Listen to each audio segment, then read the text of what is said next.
हरे कृष्णा, जय गौर हरि। मैं तुल्य निमाईदास आप सभी को प्रणाम करता हूं और आप सभी का स्वागत करता हूं 5 minute daily dose of Bhagavad Gita series में।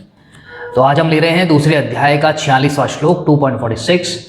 पिछले श्लोक को कनेक्ट करते हुए भगवान इस श्लोक में एक बड़ा अच्छा उदाहरण प्रस्तुत कर रहे हैं, तो प्लीज इसे अंत तक जरूर देखिएगा। देखिए क्या कहा गया है श्लोक में।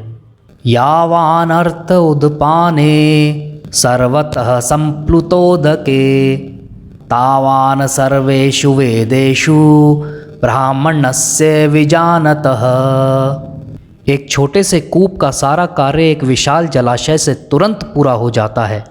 इसी प्रकार वेदों के आंतरिक तात्पर्य जानने वाले को उनके सारे प्रयोजन सिद्ध हो जाते हैं। तो देखिए, भगवान पिछले श्लोक में कह रहे हैं कि वेदों में मुख्यतः 3 गुणों की बात हुई है। तो 3 गुणों से ऊपर उठने के लिए भगवान कह रहे हैं। इसका मतलब भगवान कह रहे हैं कि वेदों से ऊपर उठो। इसका मतलब कि वो जो 1% है, जैसे पिछली बार हमने बात की थी कि 99% जो वेद हैं वो 3 गुणों के अंदर ही हैं, 3 गुणों की बात करते हैं। तो वो 1% जो है उसमें हमें समझना है, वो हमें जानना है। क्यों कह रहे हैं भगवान ऐसा? क्योंकि अगर तुम वो 1% जान लोगे तो तुम बाकी का 99% भी जान लोगे। जैसे कि कुआं है, कुएं से आपका जो पर्पस सॉल्व होता है वो नदी से तो हो ही जाएगा। समझ रहे हैं? जैसे कि प्रभुपाद जी बड़ा अच्छा उदाहरण दे रहे हैं अपने लेक्चर के अंदर कि गांव में क्या होता था पहले के टाइम पर कि अलग अलग कुएं होते थे, बहुत सारे कुएं होते थे। जैसे नहाने का कुआं अलग, पानी पीने का कुआं अलग, कपड़े धोने का अलग, बर्तन धोने का अलग, इस तरीके से अलग अलग कुएं होते थे।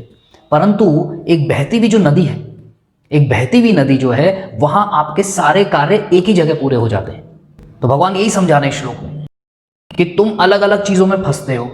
कर्म कांड करोगे, यज्ञ करोगे, ये करोगे, वो करोगे, इस चक्कर में मत पड़ो। 1% जो है वो जो कोर है, बिल्कुल बेसिस जो है, उसको समझ लो तो सारी चीजें क्लियर हो जाएगी। तो वेदों का कोर क्या है, वो बेसिस क्या है, एकदम वो 1% वाली चीज क्या है, वो है श्रीमद् भगवद गीता और श्रीमद् भागवतम। अगर हम इन्हें इस 1% को जान लेते हैं तो सारे वेदों का सार हमने जान लिया। क्योंकि जितने भी बड़े बड़े आचार्य हुए हैं, चाहे वो आदि शंकराचार्य हो, रामानुजाचार्य हो, माधवाचार्य हो, निम्बार्काचार्य हो, विष्णु स्वामी हो, वल्लभाचार्य हो, चैतन्य महाप्रभु, सनातन गोस्वामी, रूप गोस्वामी, जितने भी महान संत हुए हैं, उन्होंने सबने एक ही सुर में यह कहा है कि श्रीमद् भगवद गीता जो है वो समस्त वेदों का सार है। तो सार का मतलब क्या हो गया? कोर आ गया, निचोड़ आ गया आपके पास। तो भगवद गीता को अगर हम समझ लेते हैं तो समस्त वेद हमारे समझ में आ जाएंगे। और भगवद गीता का कोर क्या है? भाई वेदों का कोर भगवद गीता है, तो भगवद गीता का भी तो कोई कोर होना चाहिए। वो कोर क्या है? प्रभुपाद जी बता रहे हैं कि उसका कोर है ये जानना कि मैं शरीर नहीं, मैं आत्मा हूं, मैं भगवान कृष्ण का अंश हूं, और मेरा जो धर्म है वो क्या है? भगवान कृष्ण के आदेशों के, इंस्ट्रक्शंस के अनुसार कार्य करना, उनकी सेवा करना, प्रेममयी सेवा करना, ये कोर है। और ये कोर कैसे समझेंगे? तो प्रभुपाद जी कह रहे हैं सिंसियरली एंड सीरियसली जब हम हरे कृष्ण महामंत्र की चैंटिंग करेंगे, हरे कृष्ण कृष्ण कृष्ण हरे हरे, हरे राम राम राम हरे हरे, इस भाव के साथ कि भगवान हम आपके बारे में जानना चाहते हैं, आपके बारे में समझना चाहते हैं, हम आपकी सेवा करना चाहते हैं, कृपा कीजिए हम पे। क्योंकि श्लोक में क्या शब्द यूज किया भगवान ने?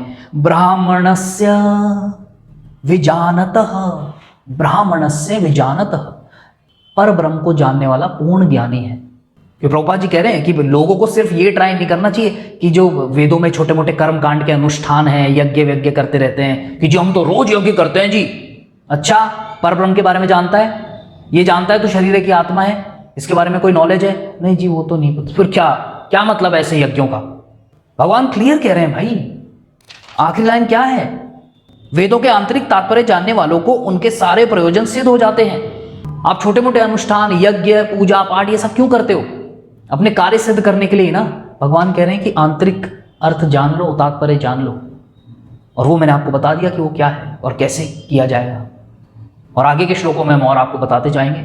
तो ब्राह्मण से पर ब्रह्म को जाना, परंतु उस पर ब्रह्म को जानने से पहले हमको अपने आप को जानना पड़ेगा कि हम शरीर है कि आत्मा है। लोग यही सबसे बड़ी गलती करते हैं कि वो भगवान को जानने के चक्कर में पड़ जाता है कि मैं भगवान के बारे में जानना चाहता हूं। नहीं, पहले आप अपने बारे में जानिए।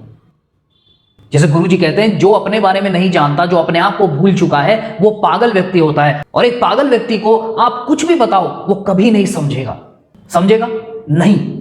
आप एक पागल व्यक्ति को ही समझाओ कि ये तेरे पिताजी हैं, तेरे मामा है, ये तेरे माँ है, ये तेरी पत्नी है, तेरा ये, उसको समझ में ही नहीं आएगा क्योंकि वो पागल है, वो अपने आप को भूल चुका है। तो सबसे पहले हमको ये जानना पड़ेगा कि मैं कौन हूं, और उसके बाद अब मैं आत्मा हूं तो मेरा रिलेशन किसके साथ है, फिर आ जाते हैं भगवान।